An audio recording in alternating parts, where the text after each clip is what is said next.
ലോക്സഭാ തെരഞ്ഞെടുപ്പിന് ഇനി ആകെ ശേഷിക്കുന്നത് കുറച്ച് ദിവസങ്ങൾ മാത്രമാണ്.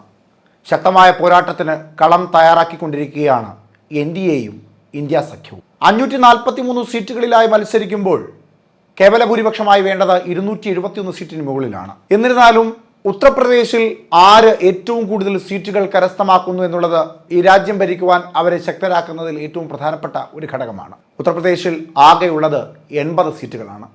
കാലങ്ങളായി കോൺഗ്രസിനെ ഇന്ത്യ ഭരിക്കുവാൻ നിയോഗിച്ചതിൽ ഏറ്റവും പ്രധാനപ്പെട്ട പങ്കുവഹിച്ചത് ഉത്തർപ്രദേശ് എന്നാൽ കോൺഗ്രസ് എന്നും കോൺഗ്രസ് എന്നാൽ ഉത്തർപ്രദേശ് എന്നും ആയതുകൊണ്ട് തന്നെയാണ്. എന്നാൽ ഇപ്പോഴത്തെ അവസ്ഥ അങ്ങനെയല്ല. അവിടെ തൂത്തുവാരി വിജയിച്ചു നിൽക്കുന്നത് ഭാരതീയ ജനതാ പാർട്ടിയാണ്.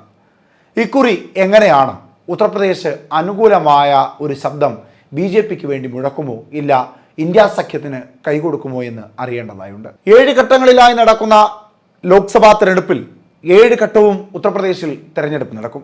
ആദ്യഘട്ടം നടന്നത് ഏപ്രിൽ 19-ാം തീയതിയായിരുന്നു. അന്ന് 8 സീറ്റുകളിൽ ഉത്തർപ്രദേശിൽ മത്സരം നടന്നു. രണ്ടാം ഘട്ടം കേരളത്തോടൊപ്പം തന്നെ ഏപ്രിൽ 26-ാം തീയതി, അന്നും 8 സീറ്റുകളിൽ അവിടെ മത്സരം നടക്കും.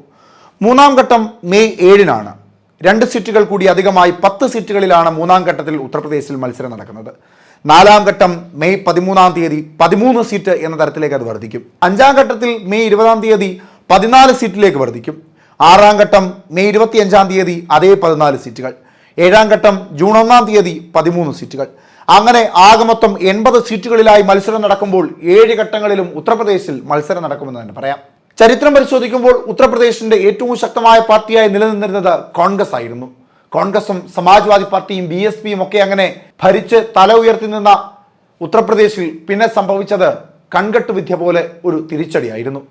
2009-ൽ സമാജ്വാദി പാർട്ടി ഉത്തർപ്രദേശിൽ നേടിയത് 23 സീറ്റുകളാണ്.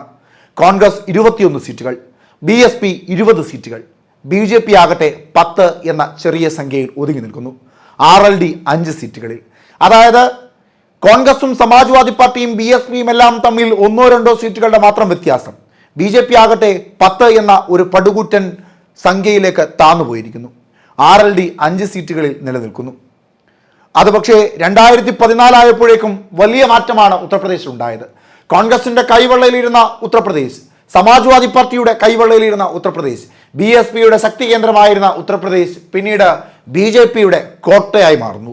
2014 ലോക്സഭാ തെരഞ്ഞെടുപ്പിൽ BJP 10-ൽ നിന്ന് അവിടെ നേടിയത് 71 സീറ്റുകളായിരുന്നു. 61 സീറ്റിന്റെ മികച്ച നേട്ടം BJP അവിടെ കൈവരിച്ചു. സമാജ്വാദി പാർട്ടിയാകട്ടെ 23-ൽ നിന്ന് പടുകുഴിയിലേക്ക് 5 സീറ്റുകളിലേക്ക് ഒതുങ്ങുന്നു. കോൺഗ്രസ് അതിലും വലിയ ദാരിദ്ര്യത്തിലേക്ക് പോകുന്നു. 2 സീറ്റുകളിലേക്ക് കോൺഗ്രസ് ഒതുങ്ങി. അപ്നാദൾ ആകട്ടെ 2 സീറ്റുകൾ നേടി. അപ്നാദൾ ആ സമയം BJPയുടെ സഖ്യകക്ഷിയായിരുന്നു. അതായത് 73 സീറ്റുകളിൽ NDA അങ്ങനെ തല ഉയർത്തി ഉത്തർപ്രദേശിൽ നിലനിൽക്കുന്നു. 2019-ലേക്ക് വന്നപ്പോൾ BJPക്ക് ചെറിയ ഒരു അടി ഉത്തർപ്രദേശ് നൽകുന്നു. 71 എന്നത് 62-ആയി കുറയുന്നു. BSP കാര്യമായ രീതിയിൽ ഉയർന്നു വരുന്നു. 10 സീറ്റുകളിലേക്ക് ഉയരുന്നു. അതായത് 2014 ലോക്സഭാ തെരഞ്ഞെടുപ്പിൽ 0 സീറ്റുകളിൽ ഒതുങ്ങിപ്പോയ BSP 2019 ആയപ്പോഴേക്കും മായാവതിയുടെ ശക്തിയിൽ 10-ലേക്ക് ഉയരുകയാണ്. സമാജ്വാദി പാർട്ടി ആകട്ടെ 5 എന്ന തങ്ങളുടെ സീറ്റ് അങ്ങനെ തന്നെ നിലനിർത്തുകയും ചെയ്തു. കോൺഗ്രസിന് ആകെ ലഭിച്ചത് 1 സീറ്റ്. അപ്നാദൾ അപ്പോഴും 2 സീറ്റിൽ നിലയുറയ്ക്കുന്നു. അതായത് 2009-ൽ കോൺഗ്രസ് അടക്കി വാണിരുന്ന ഉത്തർപ്രദേശ് 2019 ആയപ്പോഴേക്കും 1 എന്ന വലിയ ദരിദ്രാവസ്ഥയിലേക്ക് താന്നു പോകുന്നു. 2009-ലെ വോട്ട് വിഹിതം പരിശോധിക്കാം. സമാജ്വാദി പാർട്ടിക്ക് 23.3% ലഭിച്ചപ്പോൾ കോൺഗ്രസിന് 18.3% ലഭിച്ചു. BSP ആയിരുന്നു അന്ന് ഉത്തർപ്രദേശിൽ ഏറ്റവും കൂടുതൽ വോട്ട് ഷെയർ കരസ്ഥമാക്കിയത്, 27.4%. BJP ആകട്ടെ 17.5%. അതായത് ഇന്ന് കേരളത്തിലെ പല ലോക്സഭാ മണ്ഡലങ്ങളിലും BJPക്ക് ലഭിക്കുന്ന തുച്ഛമായ വോട്ട് ഷെയർ പോലെ ഒരു വോട്ട് ഷെയർ ആയിരുന്നു ഉത്തർപ്രദേശിൽ BJPക്ക് 2009-ൽ ഉണ്ടായിരുന്നത്. എന്നാൽ 2014-ലേക്ക് വലിയൊരു അത്ഭുതം ഉത്തർപ്രദേശിൽ സംഭവിക്കുന്നു. BJPക്ക് എന്ന 17.5%-ൽ നിന്ന് BJP 2014-ലേക്ക് വരുമ്പോൾ നേടുന്നത് 42.6% വോട്ടുകളാണ്. സമാജ്വാദി പാർട്ടി ആകട്ടെ 23-ൽ നിന്ന് 1% കുറഞ്ഞ് 22.3%. തലയുയർത്തി നിന്ന BSPക്ക് 2014-ൽ 19.8%-ലേക്ക് ഒതുങ്ങേണ്ടതായി വന്നു. കോൺഗ്രസ് ആകട്ടെ ഉത്തർപ്രദേശ് അടക്കി ഭരിച്ച കോൺഗ്രസിന് 7.5%-ലേക്ക് കൂപ്പുകുത്തേണ്ടതായി വന്നു. 2019-ൽ BJP വോട്ട് ഷെയർ വർദ്ധിപ്പിച്ചു. സീറ്റിന്റെ എണ്ണം കുറഞ്ഞെങ്കിൽ പോലും ഭാരതീയ ജനതാ പാർട്ടിക്ക് 2019-ൽ ലഭിച്ച വോട്ട് ഷെയർ വർധനവാണ് ഉണ്ടാക്കിയത്. 42.6% എന്ന 2014 വോട്ട് ഷെയർ 50% ഉയർത്തി ഭാരതീയ ജനതാ പാർട്ടി. BSP ആകട്ടെ 19.8% എന്നത് നേരിയ കുറവ് വരുത്തി 19.4 താഴുന്നു. സമാജ്വാദി പാർട്ടി 22 നിന്ന് 18 കൂപ്പുകുത്തുന്നു. കോൺഗ്രസ് ആകട്ടെ 7.5% വോട്ടുകൾ മാത്രം കരസ്ഥമാക്കി 2014 കഷ്ടപ്പെട്ട് നിൽക്കുമ്പോൾ 2019 വന്നപ്പോൾ അത് 6.4%. 2022 അവിടെ നിയമസഭാ തെരഞ്ഞെടുപ്പ് നടക്കുന്നു. ഉത്തർപ്രദേശിൽ ആകെയുള്ളത് 403 സീറ്റുകളാണ്. അതായത് നിയമസഭാ തെരഞ്ഞെടുപ്പ് വന്നപ്പോഴേക്കും ഇന്ത്യ സഖ്യത്തിന്റെ കരുത്ത് തെളിയുന്ന തരത്തിലേക്കുള്ള റിസൾട്ടുകളാണ് നിയമസഭാ തെരഞ്ഞെടുപ്പിലൂടെ ഉത്തർപ്രദേശിലൂടെ പ്രകടമാകുന്നത്. അതായത് BJP 403 സീറ്റുകളിൽ നിന്ന് 255 നിയോജക മണ്ഡലങ്ങളിൽ വിജയിച്ചു വരുന്നു. സമാജ്വാദി പാർട്ടി അവിടെ 111 സീറ്റുകളിൽ വിജയിക്കുന്നു. കോൺഗ്രസ് 2 സീറ്റുകളിൽ, BSP 1 സീറ്റിലും. വോട്ട് ഷെയർ പരിശോധിക്കുമ്പോൾ ഭാരതീയ ജനതാ പാർട്ടിക്ക് 2019 ലോക്സഭാ തെരഞ്ഞെടുപ്പിൽ 50% ലഭിച്ച ഉത്തർപ്രദേശിൽ നിയമസഭാ തെരഞ്ഞെടുപ്പിലേക്ക് വരുമ്പോൾ 9% ഇടിവുണ്ടാകുന്നു. അതായത് 41.3%. സമാജ്വാദി പാർട്ടിക്കാകട്ടെ 32.1% എന്ന വലിയ ഒരു വോട്ട് ഷെയർ വർദ്ധിക്കുന്നു. ലോക്സഭാ തെരഞ്ഞെടുപ്പിൽ സമാജ്വാദി പാർട്ടിക്ക് 18.1% ഉള്ള സമയത്ത് 2022 നിയമസഭാ തെരഞ്ഞെടുപ്പിൽ സമാജ്വാദി പാർട്ടി വലിയ വർധന ഉണ്ടാക്കുന്നു, 32.1%. BSP ആകട്ടെ 12 കുറയുന്നു. കോൺഗ്രസിന് വീണ്ടും വോട്ട് ഷെയർ ഉത്തർപ്രദേശിൽ കുറയുന്നു, 2.33%.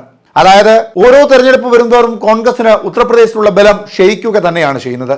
2009 വോട്ട് ഷെയർ പരിശോധിക്കുമ്പോൾ കോൺഗ്രസിനുണ്ടായിരുന്നത് 18.3% ആയിരുന്നുവെങ്കിൽ 2014 വരുമ്പോൾ കോൺഗ്രസ് അത് 7.5% കുറയുന്നു. 2019 ലോക്സഭാ തെരഞ്ഞെടുപ്പിൽ അത് 6.4% കുറയുന്നു. 2022 നിയമസഭാ തെരഞ്ഞെടുപ്പിൽ കോൺഗ്രസിന്റെ വോട്ട് ഷെയർ 2.33% കൂപ്പുകുത്തുന്നു. എന്നാൽ ഇക്കുറി ഉത്തർപ്രദേശിൽ ഭാരതീയ ജനതാ പാർട്ടിക്ക് അത്ര എളുപ്പത്തിൽ സീറ്റുകൾ വാരിക്കൂട്ടുവാൻ സാധിക്കുമോ? പരിശോധിക്കുമ്പോൾ BJPക്ക് ഗുണവും ദോഷകരമായ നിരവധി പ്രശ്നങ്ങൾ ഉത്തർപ്രദേശിൽ നിലവിലുണ്ട്. അതിൽ ഏറ്റവും ആദ്യത്തേത് ഇന്ത്യ സഖ്യം അത്രമേൽ ശക്തമായി എന്നുള്ളതാണ്. ഉത്തർപ്രദേശ് ഒരിക്കൽ അടക്കിവാണ കോൺഗ്രസ് ഇക്കുറി വലിയ കടുംപിടുത്തമൊന്നും പിടിക്കാതെ സമാജ്വാദി പാർട്ടിക്ക് കൃത്യമായ പ്രാതിനിധ്യം നൽകിക്കൊണ്ട് തന്നെയാണ് സീറ്റ് വിഭജനം നടത്തിയിരിക്കുന്നത്. യാതൊരു തർക്കങ്ങളുമില്ലാതെ ഇന്ത്യ സഖ്യത്തിന് ഉത്തർപ്രദേശിൽ സീറ്റ് വിഭജനം നടത്തുവാൻ സാധിച്ചു എന്നുള്ളത് ഏറ്റവും പ്രധാനപ്പെട്ട ഒരു കാര്യം തന്നെയാണ്. അതായത് യാതൊരു കല്ലുകടിയുമില്ലാതെ സമാജ്വാദി പാർട്ടിയും കോൺഗ്രസും ഇന്ത്യ സഖ്യത്തെ ബലപ്പെടുത്തിക്കൊണ്ട് NDA സഖ്യത്തിനെ ഉത്തർപ്രദേശിൽ നിന്ന് ആട്ടിപ്പായിക്കുവാൻ തയ്യാറെടുക്കുകയാണെന്ന് തന്നെ പറയാം. 80 സീറ്റുകളിൽ 63 സീറ്റുകളിൽ സമാജ്വാദി പാർട്ടി മത്സരിക്കുമ്പോൾ 17 സീറ്റുകളിൽ മാത്രമാണ് കോൺഗ്രസ് മത്സരിക്കുന്നത്. സ്വാതന്ത്ര്യം ലഭിച്ചതിനു ശേഷം ഇന്ത്യയിൽ കോൺഗ്രസ് മത്സരിക്കുന്ന ഏറ്റവും കുറവ് സീറ്റുകൾ 2024 ലോക്സഭാ തെരഞ്ഞെടുപ്പിലാണ്. അതിൽ ഉത്തർപ്രദേശിൽ ചരിത്രത്തിൽ ആദ്യമായി 17 സീറ്റുകളിൽ മാത്രം മത്സരിക്കുകയാണ് കോൺഗ്രസ്. സമാജ്വാദി പാർട്ടിയാകട്ടെ 63 സീറ്റുകളിൽ, അതായത് 80 സീറ്റുകളിൽ 70%-ൽ കൂടുതൽ, 80 സീറ്റുകളിൽ 80%-ൽ കൂടുതൽ സമാജ്വാദി പാർട്ടി മത്സരിക്കുന്നു. 20% സീറ്റുകളിൽ മാത്രം കോൺഗ്രസ് മത്സരിക്കുന്നു. അവിടെ BJPക്ക് തിരിച്ചടിയാകുന്ന ഏറ്റവും പ്രധാനപ്പെട്ട വിഷയം ഇന്ത്യ സഖ്യത്തിന്റെ ശക്തിപ്പെടൽ തന്നെയാണ്. രണ്ടാമത്തത് 10 വർഷമായി കേന്ദ്രവും സംസ്ഥാനവും ഭരിക്കുന്നത് BJP ആണ്. സ്വാഭാവികമായും അത് ജനങ്ങൾക്കുള്ളിൽ വലിയ ഭരണവിരുദ്ധ വികാരം ഉണ്ടാക്കുവാനുള്ള സാധ്യതകൾ ഏറെയാണ്. അത് ഇന്ത്യ സഖ്യത്തിന് ഒരു മേൽക്കൈ സൃഷ്ടിക്കുവാനുള്ള സാധ്യതയും കൂടുതലാണ്. 2022 നിയമസഭാ തെരഞ്ഞെടുപ്പിൽ സമാജ്വാദി പാർട്ടി ശക്തി പ്രാപിച്ചതും BJPക്ക് വലിയ തിരിച്ചടി തന്നെയാണ്. മൂന്നാമത്തെ ഏറ്റവും പ്രധാനപ്പെട്ട വിഷയം അവിടെ തൊഴിലില്ലായ്മ കാര്യമായ ചർച്ചയ്ക്ക് വിധേയപ്പെട്ടു എന്നുള്ളതാണ്. കർഷകരുടെ സമരവും കർഷക പ്രതിഷേധവും ഒക്കെ ഭാരതീയ ജനതാ പാർട്ടിക്ക് വലിയ ക്ഷീണം ഉണ്ടാക്കിയിട്ടുണ്ട്. സാധനങ്ങളുടെ വിലക്കയറ്റവും ദളിത് പീഡനവുമെല്ലാം മാധ്യമങ്ങളും അല്ലാതെയും ഒക്കെ ചർച്ചാ വിഷയമാക്കിയ ഘടകങ്ങൾ തന്നെയാണ്. ഇവയെല്ലാം കാര്യമായി ഉത്തർപ്രദേശിൽ ചർച്ചയാവുകയാണ് എങ്കിൽ ഇന്ത്യ സഖ്യത്തിന് കഴിഞ്ഞ തവണത്തേക്കാൾ കൂടുതൽ സീറ്റുകൾ ഉത്തർപ്രദേശിൽ നേടുവാൻ സാധിക്കും.